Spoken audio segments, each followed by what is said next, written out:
Numan hayang subscribers lan numan moilan ta hadaba channel hayang hadaba video ka ya pone apu awang na chadam nang sa tawe hawa ngopu screen ma hawa ngopu hadaba ket chamona hadama nyana ngopu welcome to Mon District Nagaland land of ang sayang nyana mona hadawa namsa na bu ket mona ana tuman moilan na singbu Nagaland me jamlo yong bu district ka Mon District mona ana Nagaland me population Senangbu district ka Mon district mona hadaba ket ka yang teman konyak karlan Mon district te ongbu lamnyu hayang ket chang mona sa anu mana singlak tawa hadawa hang na hu bese sa taw tong hu buang ambu nyoi me bu pai bu kadalanda welcome ne myang yang nyan bu hadaba ket me bu some meters kilometer yechi jayo some meters 20-30 meters tayang aham ka dong ono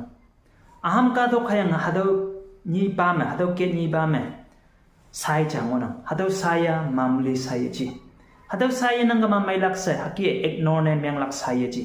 hado sai ngo bu chi ne konyak tu man sa do ngoi ha ngona hado sai ngo bu chi ne konyak tu man sa do ngoi ying ngona hado sai ngo bu chi ne te man konyak karlan ayen ne ngo bu sai chang ona hado saya myang yang onang hadawa auhia linglak hadawa chiang me ngau cha hai ni ilak chine se hadawa video ya bai bu monang han nga nap to hadawa sai ka yang nokjang de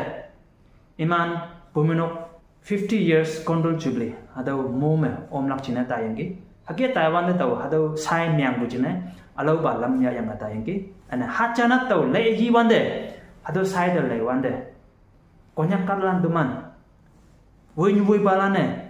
khungdap lilia society lilia hado sai lenglak tinese initiate ya pucha ni moyan ki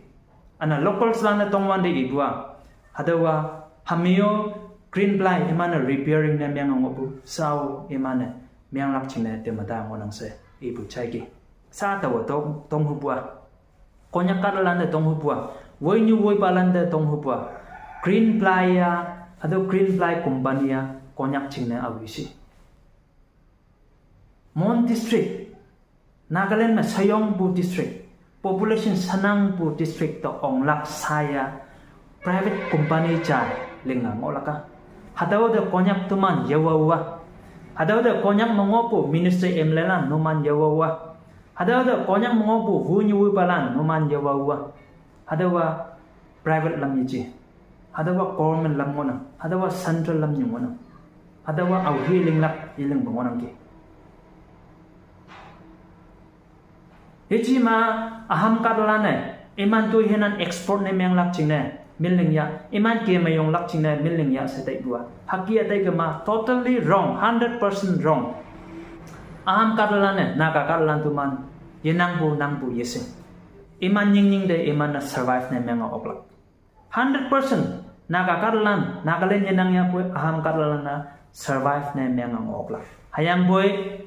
naga kadalan tu man konyak karlan tuman aham nyenanggama asam nyenanggama temana survive ne myang na yoklak hadawa 100%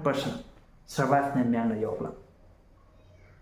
hama hadu lama awiling na asam linglak kaya teman naga karlan teman konyak lana lingha sibu hadu sai jiang me Nagaland government ne central government de yi ibu haya I pay de emana ignore ne myang buhya yechi kama Nagaland government ne ignore ne myang buhya yechi kama Mon district under mongopu khungdap lilie tribal bodies lane wonwe balana yechi kama minister emlelane Nagaland government de eman approach na ye myang bu hado lamma au hi approach ne myang nga au hi lingla anyane minister emlelan no man de ihu bua Noman de mong hamyang public jingne tuiling lak public jingne mong phai tuiling lak se mong hamyang li ngayang ki minister emlelana voters land de individually laina yok lak hayang boy hati bu tui de public new halan voters land khong timbu mong mai lak tui de nomana anyane mong phai tuiling kama mai ha se bu se ta wote na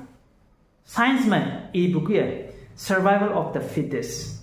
Hadaw sai for example ni cha jing na jia ni jing na jia ni lam jing na jia hat pa cha jing na chia le kyang cha jing na chia wang piang cha jing na chia myang ngo ya poi ayi ayong lan bonyu we balan noman minister emlelan nomana sawi sila nomana ha he ngolak nomana ying he ngolak hayang bo sawi sila ka hi public nyuhalan tuman no public nyuhalan tuman saplak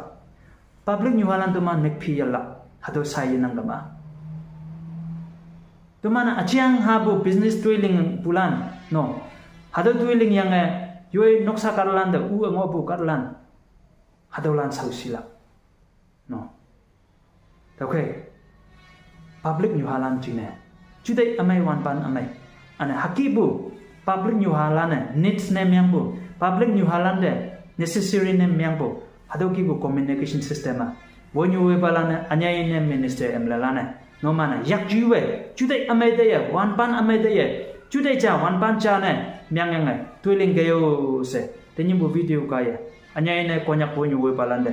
nam thola nam sam ngobu sai myang ngobu hadawa temana voilila no hado sai nang ga mai lak cha se ilak sai ji hadawa mon district china lifeline sai cha mona to goi hadoba lenglak china konyak teman as a whole chudai cha wan panja na myang tuiling gayo se ibu ngalan hadoba video ka ya pomodan na laibulan noman asede menyong pana